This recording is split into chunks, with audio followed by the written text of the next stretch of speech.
Χαίρετε. Σας καλωσορίζω όλους στην πρώτη παρουσίαση, συνέντευξη, όπως θέλετε πείτε το, του Netflix. Να με συγχωρήσετε για το επίσημο της παρουσίασης. Κάνω πρόβα για υποψήφιος δημοτικός σύμβουλος, τώρα που είναι της μόδας. Αστείευομαι φυσικά. Ήθελα απλά όλα αυτά που έχω να πω να παρουσιαστούν με έναν άρτιο τρόπο και γι' αυτό λοιπόν θα με βλέπετε να διαβάζω μέσα από ένα χαρτί και όχι να έχω κάποια bullets και να κάνω improvise. Είτε είστε ήδη μέλος είτε όχι, σήμερα έχετε την ευκαιρία να δείτε από μέσα το περιβάλλον της πλατφόρμας, την πορεία της που ξεκίνησε πριν από 2 καλοκαίρια, τις αλλαγές που έχουν γίνει αυτά τα 2 χρόνια και τα επόμενα βήματα. Σε λίγο καιρό, το Δεκέμβρη, θα μπούμε στο 3ο έτος της ύπαρξής μας και προσωπικά νιώθω ότι ακόμα δεν έχουμε δημιουργήσει τίποτα. Αυτό που υπάρχει σαν υλικό είναι μια βάση ώστε να χτιστεί μια πλατφόρμα που θα εξυπηρετεί τις σύγχρονες ανάγκες ενός σχολείου εκμάθησης της αγγλικής γλώσσας και ενός μαθήματος στην αγγλική γλώσσα. Για όσοι δεν με γνωρίζετε, είμαι ο Γιάννης και όταν οι άνθρωποι με ρωτάνε τι δουλειά κάνω, η απάντησή μου είναι λέω ιστορίες. Στην πραγματικότητα το επάγγελμα με διάλεξε και δεν το διάλεξα εγώ. Δεν έλεγα ποτέ μικρός ότι ήθελα να γίνω δάσκαλος. Προέκυψε στην πορεία και το Σεπτέμβρη πάνε σχεδόν 10 χρόνια από την πρώτη φορά που ξεκίνησα να λέω ιστορίες. Στο σπίτι μου, όταν όλα τα φώτα σβήνουν, ακούω συνεντεύξεις και ανθρώπους που έχουν να μοιραστούν κάτι ανθρώπινο. Με εγωιτεύει οτιδήποτε έχει να κάνει με την ανθρώπινη ψυχή και τα συναισθήματά της. Την αγάπη, τον πόνο, τη στεναχώρια, τη χαρά και το πένθος. Κάτω από αυτό το πρίσμα είναι δομημένες και ιστορίες που υπάρχουν στο Netflix. Είναι υλικό που φτιάχνω πρωτευόντως για τις δικές μου τάξεις και σκέφτηκα να βρω έναν τρόπο να το μοιραστώ. Δεν μου άρεσε καθόλου ο τρόπος που μάθαινα εγώ αγγλικά και κυρίως στις μεγαλύτερες τάξεις. Κάνουμε όλα αυτά τα υπέροχα πράγματα στις μικρότερες ηλικίες και ξαφνικά όταν έρχονται οι senior τάξεις ή ακόμα χειρότερα η τάξη των πτυχίων, τα ξεχνάμε και πάμε σε παλιωμοδίτικες τεχνικές. Κάπως έτσι δόμησα τη δική μου φιλοσοφία για το πώς να κάνω μάθημα σε μια τάξη και όταν ήρθε η δική μου σειρά να διδάξω, ήθελα να σπάσω τον κύκλο της λαθασμένης αντίληψης του διδάσκω όπως με δίδαξαν. Ήθελα ακόμα και οι μεγάλες μου τάξεις να το διασκεδάζουν και ταυτόχρονα να αλληλεπιδρούν με υψηλής ποιότητας υλικό και να βελτιώνουν τις γλωσσικές τους ικανότητες. Από το 2014 μέχρι και το 2017 ξέκλεβα μισά ώρα προκειμένου να χωρέσει η φιλοσοφία μου στο μάθημα ή οργάνωνα project Σαββατοκύριακα προκειμένου να με προστατέψω από το πλαίσιο του μαθήματος. Δεν ήταν ιδανικό, αλλά ήταν μια αρχή. Βλέπετε, δεν είναι εύκολο ένας 19χρονος να μπαίνει σε μια τάξη και να λέει «εγώ τα αμφισβητώ όλα και θα διδάξω με τον δικό μου τρόπο». Και η διαχείριση των γονιών σε αυτό το ζήτημα είναι αρκετά λεπτή. Πέρα από τη γενικότερη φιλοσοφία βέβαια του να σπάσω τον κύκλο αυτόν που προανέφερα, η αλήθεια είναι ότι ο τρόπος που αντιλαμβανόμουν το πώς να κάνω ένα μάθημα τότε σε σχέση με τώρα διαφέρει.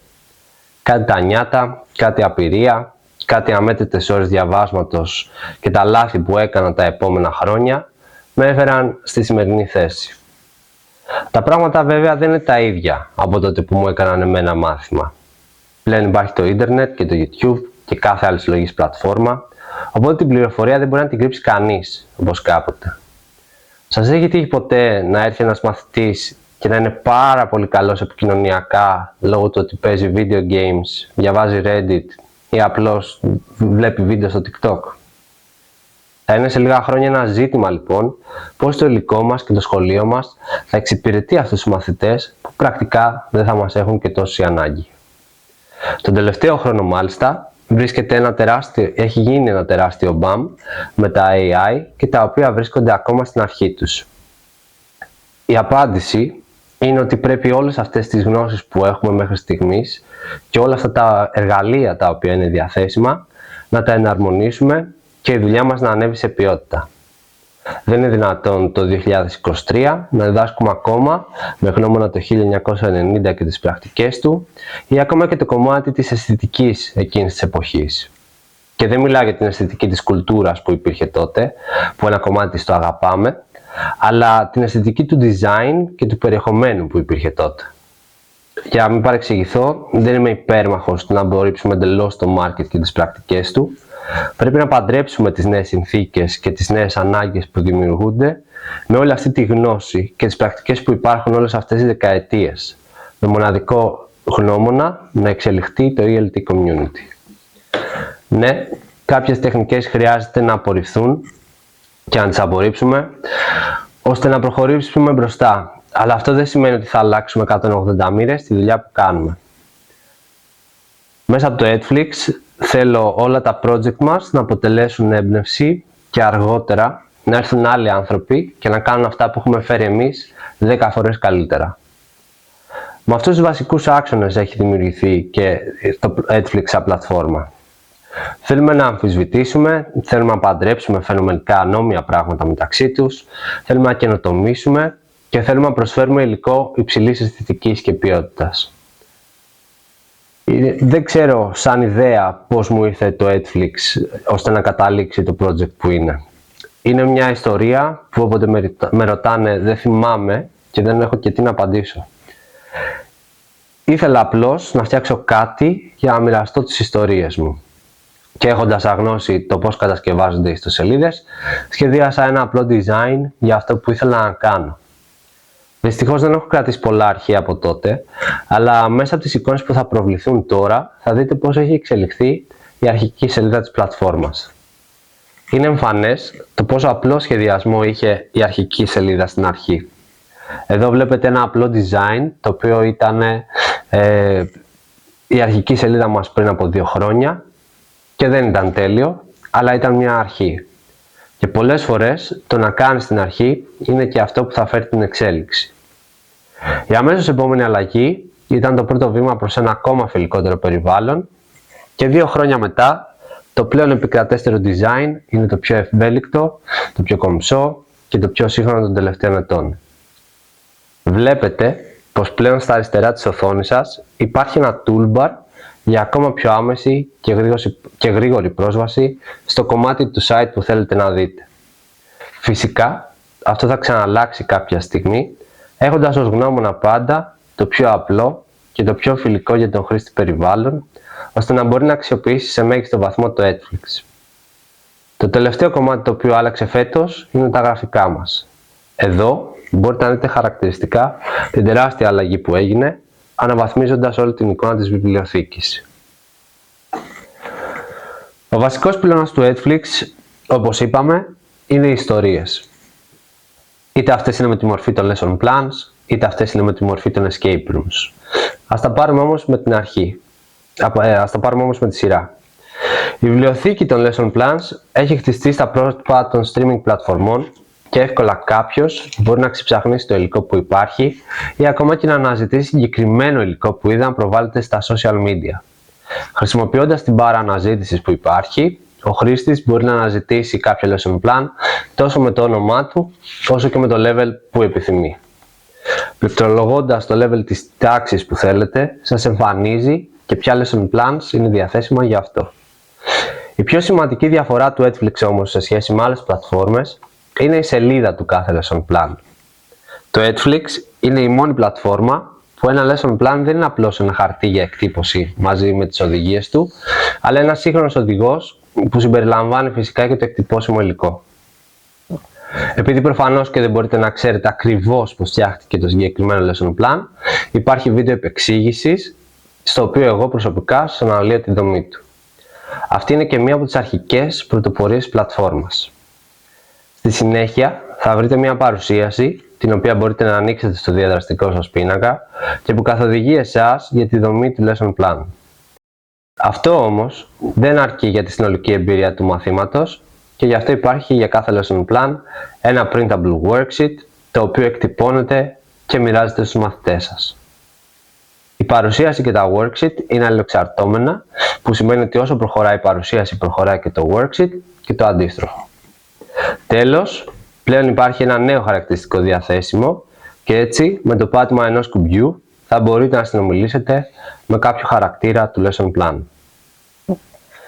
Φυσικά, πέρα από τις δυνατότητες, και αυτή η σελίδα έχει υποστεί αλλαγές στο design της.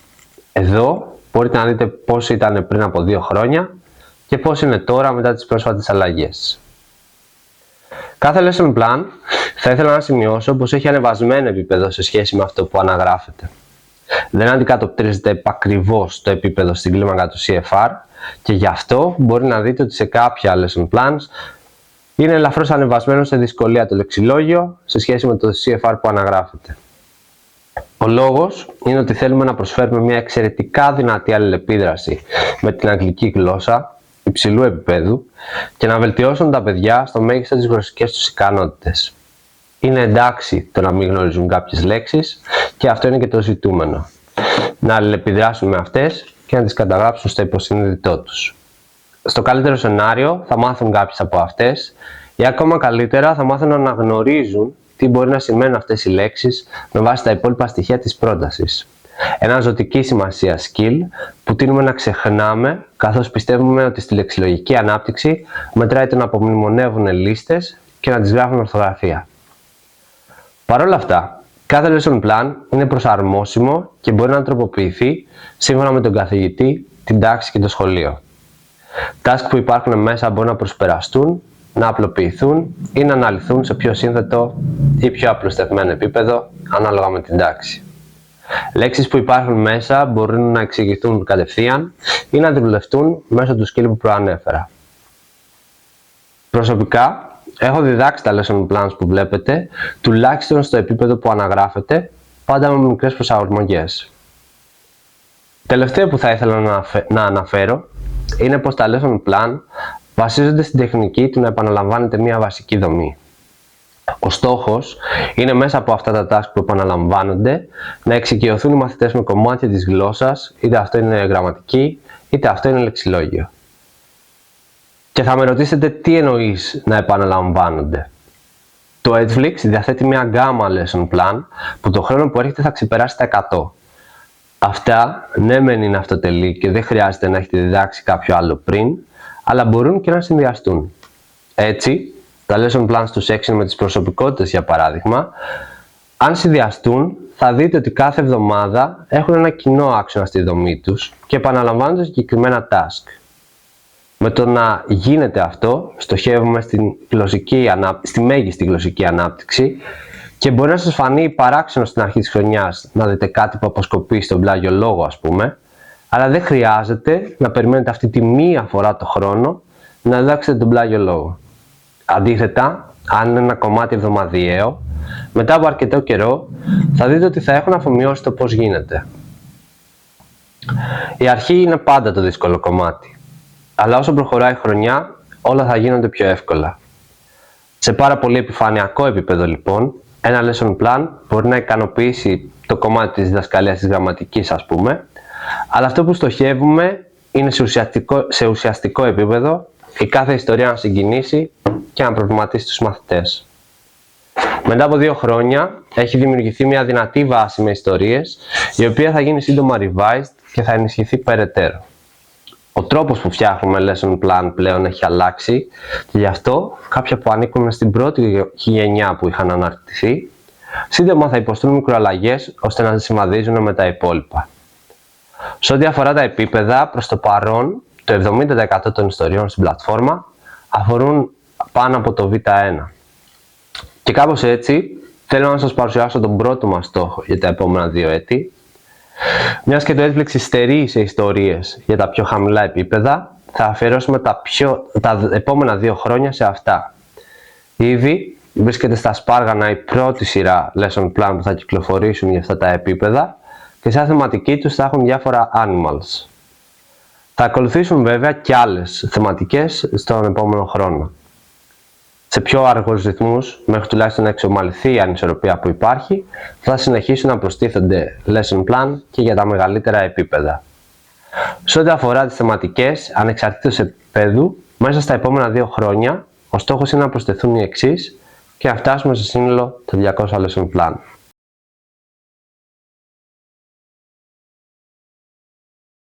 Πάμε τώρα στο κομμάτι με το οποίο είναι και πιο γνωστό το Edflix, τα escape rooms.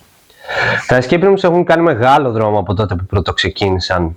Είναι ο δεύτερος βασικός πυλώνας και ήταν μια ιδέα που ξεκίνησε τη χρονιά του COVID μιας και ήθελα να κάνω κάτι διαφορετικό για τις τάξεις μου και να σπάσω τη μονοτονία. Οτιδήποτε υπάρχει στο Netflix κάποτε ήταν ανάγκη δικιά μου για τις δικές μου τάξεις. Για αρχή λοιπόν ήταν απλά ένα παιχνίδι. Στην πορεία όμως είδα ότι τα escape rooms θα μπορούσαν να γίνουν κάτι παραπάνω από ένα παιχνίδι, καθώς πληρούν αρκετά κριτήρια ώστε να γίνουν μια νέα μορφή storytelling. Έκανα ένα μικρό πείραμα στις τάξεις μου και εδώ μπορείτε να δείτε τα αποτελέσματα. Διαφορετικές τάξεις εξερεύνησαν την ίδια ιστορία με διαφορετικό τρόπο. Η μία με ένα τυπικό lesson plan, σαν αυτά που υπάρχουν στο Netflix, και η άλλη με τη χρήση ενός escape room. Η μπλε μπάρα αντικατοπτρίζει τα αποτελέσματα μιας τάξης σε ένα ερωτηματολόγιο που δόθηκε σχετικά με κομμάτια της ιστορίας, χωρίς τη χρήση escape room. Η άλλη μπάρα δείχνει τα ίδια κομμάτια της ιστορίας που μπόρεσαν να απομνημονεύσουν με τη χρήση των escape room. Τα ερωτηματολόγια φυσικά δόθηκαν στο τέλος του μαθήματος και μπορείτε να δείτε και τη διαφορά, ιδιαίτερα στην τελευταία ερώτηση, η οποία ήταν και η μόνη που ήταν free response και όχι multiple choice. Έχουμε δηλαδή ένα πρώτο δείγμα πώς ένα escape room μπορεί να χρησιμοποιηθεί ως το μέσο για να διηγηθούμε μια ιστορία και να απομνημονευτεί ακόμα καλύτερα, ώστε στη συνέχεια να προχωρήσουμε σε περαιτέρω tasks βασισμένα σε αυτή. Επίσης, με αυτή τη γνώση στα χέρια μας, μπορεί να δημιουργηθεί έδαφος για νέες δυνατότητες με τη χρήση των escape room. Μοιραία, μετά από 2 χρόνια, ήρθε και η βελτίωσή του σε design. Εδώ χαρακτηριστικά μπορείτε να δείτε πως ήταν ένα από τα πρώτα που φτιάχτηκαν, αυτά του Περσέα και της Μέδουσας, και πως είναι τώρα η νέα του εκδοχή. Πλέον είμαστε σε θέση να δημιουργήσουμε δικά μας περιβάλλοντα με ανωτέρας αισθητικής γραφικά και ακόμα πιο interactive αλληλεπίδραση. Η έκδοση που βλέπετε είναι η πιο σύγχρονη μέχρι στιγμής, αλλά θα εξετάσουμε στο επόμενο διάστημα μια εναλλακτική ακόμα πιο διαδραστική και κατά πόσο αυτή μπορεί να υποστηριχθεί μέσα από την πλατφόρμα. Μέχρι τώρα, η βιβλιοθήκη των escape rooms περιλαμβάνει τα εξής για επίπεδα B1 και πάνω. Στόχος για τα επόμενα 2 χρόνια είναι να προσθεθούν escape rooms σχετικά με classic fairy tales, αλλά και για κάθε ένα από αυτά που θα προσθεθούν και τα ήδη υπάρχοντα, να δημιουργηθεί ένα lesson plan βασισμένο πάνω τους. Ναι, τα escape rooms η πλειοψηφία των σχολείων τα χρησιμοποιεί προς το παρόν σαν ένα παιχνίδι, αλλά θέλουμε σταδιακά να γίνει ένα νέο εργαλείο στα χέρια όλων. Όπως προείπαμε, τα escape rooms είναι ένας άλλος τρόπος να υποθεί μια ιστορία και θέλουμε σαν πλατφόρμα να γίνει κομμάτι μιας ολόκληρης εμπειρίας και να χρησιμοποιούνται ως εργαλείο storytelling και όχι απλά ως μια μορφή παιχνιδιού. Γι' αυτό το λόγο, για κάθε escape room που υπάρχει, θα δημιουργηθεί ένα συνοδευτικό lesson plan με tasks βασισμένα στο εκάστοτε escape. Σε αυτό το σημείο θα ήθελα να κάνω και μια αποκάλυψη.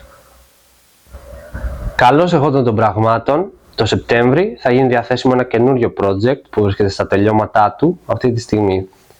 Θα έχει το όνομα Escape Grammar και θα περιλαμβάνει 12 νέα escape rooms για A1 και A2 levels. Είναι και το πρώτο μας εγχείρημα μέσα από την πλατφόρμα για χρήση των escape room σε μικρότερες ηλικίες. Αφορμή, υπήρξαν events τα οποία είχαμε τη χαρά να δημιουργήσουμε escape room για σχολεία εξειδικευμένα σε μικρές ηλικίες. Περισσότερα σχετικά με τη θεματολογία του Escape Grammar θα γίνουν γνωστά στο μέλλον από τα social media μας. Αυτό που μπορώ να πω προς το παρόν είναι πως θα έχει τη μορφή που προανέφερα, δηλαδή κάθε escape room θα έχει και ένα lesson plan να το συνοδεύει και φυσικά θα αφορά μικρότερες ηλικίες. Προφανώς, όπως μπορείτε να συμπεράνετε κι εσείς, μέσα από αυτό θα μπορείτε να διδάξετε γραμματική για αυτά τα level και φυσικά να καλύψετε και μια ιστορία ταυτόχρονα που θα βρίσκεται πίσω από κάθε escape room.